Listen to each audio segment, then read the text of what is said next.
Hi my loves, if you're seeing this is our reading for 11:11 portal. So let's see kung ano yung paparating sa'yo or yung mga wish na mamamanifest mo or yung good news na pwedeng dumating sa'yo.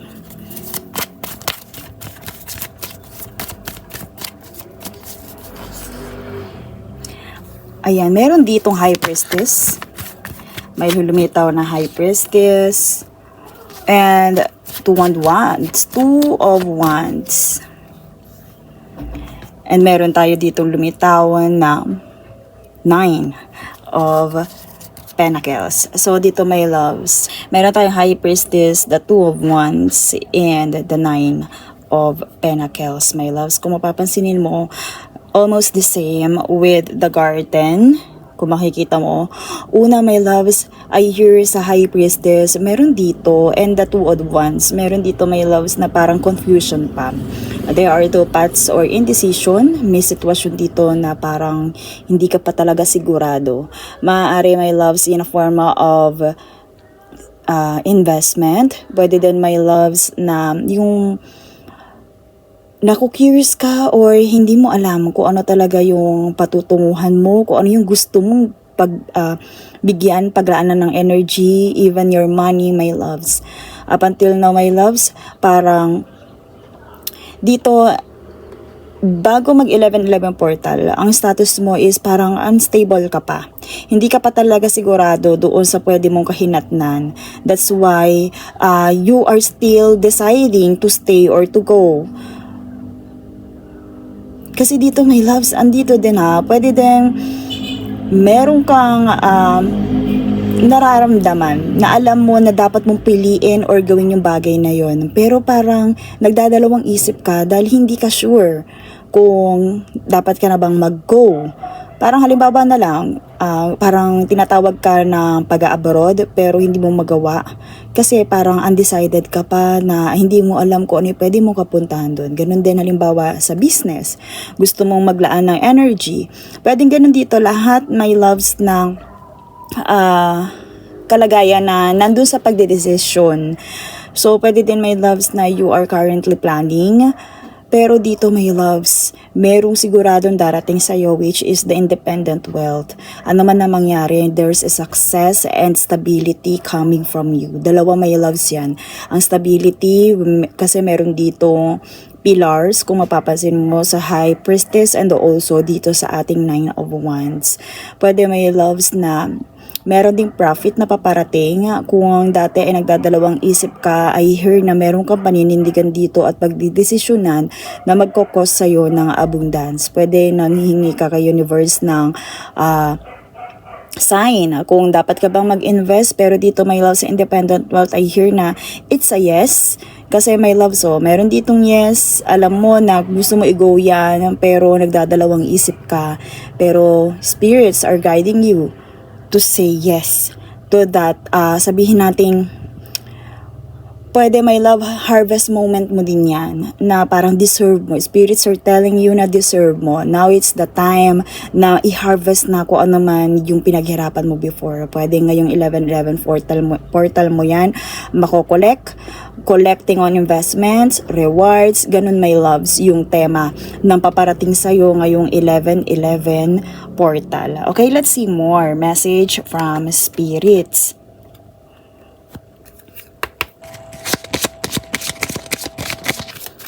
So, kaya my loves, pwede nanghihingi ka ng sign at isa na tong sign na to para malaman mo na you are supported kung ano man ang magiging decision mo. The whips, my loves.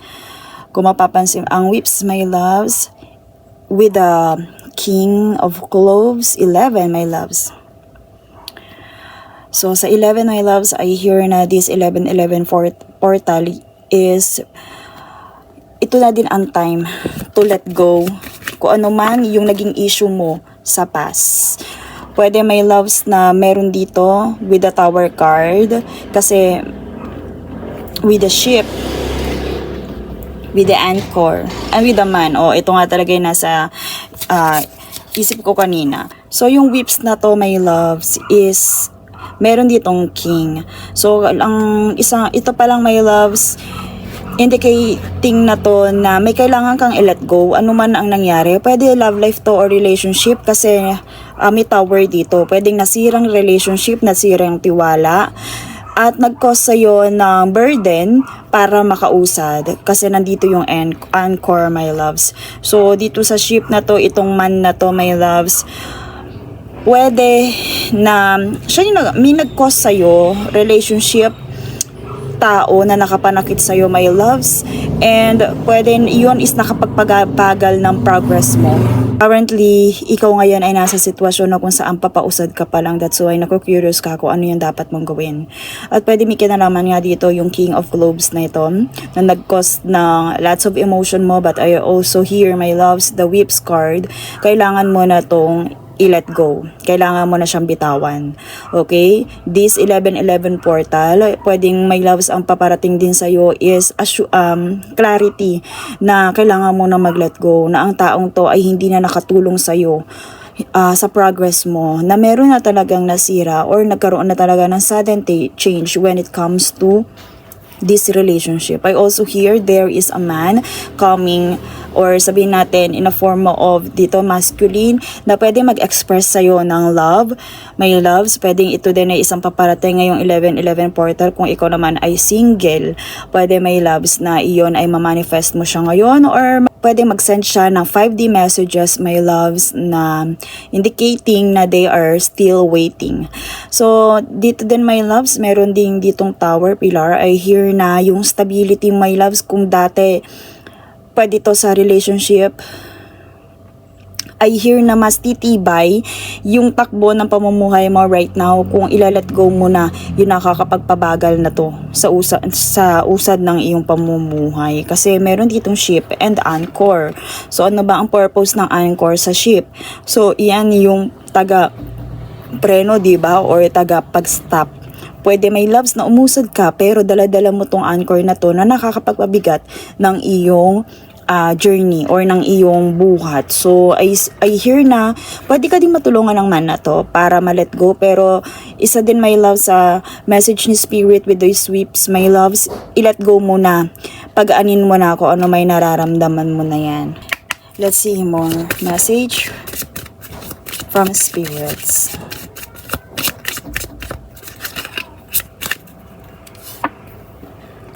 The goat, my loves. Fearless, I am in the path I choose, for I've been led astray. Always finding my way, my loves. So, ito mamaya. Yan na natin. Sacrifice and Oracle. My loves, dito pa lang sa goat, I hear, meron talagang sigurado, meron na talagang stable na decision kang mabubuo ngayong 11-11 portal. Kumbaga, malakas yung connection mo with your guides, with spirits, na mapagdesisyonan to. Kasi nga, nandito tayo kanina sa Two of Wands na kung saan pwedeng nalilito ka, hindi mo alam, meron pang mystery na parang wala kang kasiguraduhan dahil hindi mo pa talaga nakikinita pero nararamdaman mo. But this 11-11 portal, I hear the assurance, pwedeng iyan din ang maging sabihin nating way mo para makausad na at mapagdesisyonan na ng sigurado. Dito, fearless I am in the path I choose. So, meron ditong paninindigan, my loves. May mabubuo kang desisyon na papanindigan mo yan, at dahil nanindigan ka, my loves, I hear na yan din ang sabihin natin, activate ng iyong mga rewards in life. So, meron dito, my loves, na sacrifice. You must find the ebb and flow of life within your very self. Embracing it, all is embracing truth. So dito, my loves, diba, narinig natin kanina yung medyo mabagal na usad dito. Nakita natin yon sa ating oracle kanina with the anchor. So meron dito mabagal na usad. I hear na medyo yan talaga nakapagpahina ng iyong faith. Pwede yan ang nakapagpawala ng gana sa'yo. Pwede, my loves, ito ding tower na to yung talagang parang hindi mo ina-expect na may mababago. Na parang dati hindi naman ito yung nasa plano ko, pero ba't kailangan ko ngayon malito or maging undecided. So my love, sacrifice, remember na meron talagang kailangan i-release May kailangan i-release, my loves. Embrace all. And embrace the truth, my loves. Yung ebb and flow kasi, my loves, kuminsan sabihin natin, let go and receive. So, yun, my loves, yun. Ngayon, is like this Mother Earth, my loves, i-release mo lahat. I-release mo ngayong 11:11 portal. Pwede makinig ka sa mga music or frequency ng pag-let go. Para, my loves, dito, I hear also the unloading. I-unload mo na lahat ng hindi kailangan. I-cleanse mo na lahat ng mga nakakapagpabagal ng usad mo, my loves. Kung ano man yung emotion man yan, my loves, yun ay nakakapagpa-apekto ng manifestation mo when it comes to your rewards, when it comes to activating your or collecting your investments in life. So, Oracle, my loves, spirits of other worlds. So, tell me tales of unknown. Tell me tales of the unforbidden. My loves, pwede din na, meron dito. You are the truth seeker then, my loves. With this oracle, I hear na meron ka din talagang clarity talaga. Dito, with this oracle, meron kang clarity na parang biglang mag-aaha moment sa'yo na naintindihan mo na kung bakit nangyari, na-accept mo na iyon ang katotohanan. May oracle dito, my loves, na ready ka na Ready ka nang ma-discover at ready ka nang makita kung ano man yung mga nakatago na yun before. Kung ano man yung mga dapat mong discover. Dati parang hindi ka pa ready na i-accept yun, but this 11:11 portal, nandun yung katotohanan at ready ka nang mag-receive. So let's see, last message from spirits.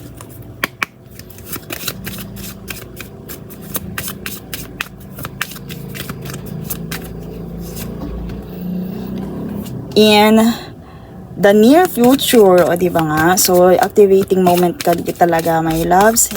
So dito, ang nakikita ko, my loves, na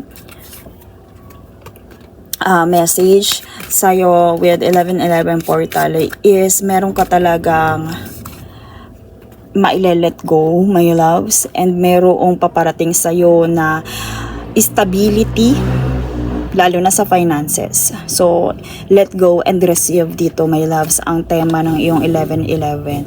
So, in the near future, my loves, spirits are telling you na mag-intay ka pa ng konti dahil andyan na.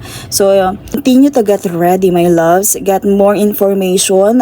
Kumbaga, maging receptive ka when it comes to information. So, ngayon nga, with this oracle, ready ka na Ready ka na makita ang katotohanan na dati ay takot ka. There's something better, my loves. There's something better. Pwede nga talaga, my loves, hirap kang makalet go. Up until now, is hirap kang ma-accept kung ano may nangyari. Lalo na dito sa tinukoy natin kanina na King of Clubs. Pero, my loves, pwede din na dito nga, love life yan. Pwede din, my loves, na itong man na to, ito din yung kailangan mo i-let go. And pag na-let go mo yan, I hear na mas may maganda pang darating para sa'yo. So, again, spirits are reminding you there's something better. Okay, my loves? And that's all for your 11:11 portal messages. See you in my next one.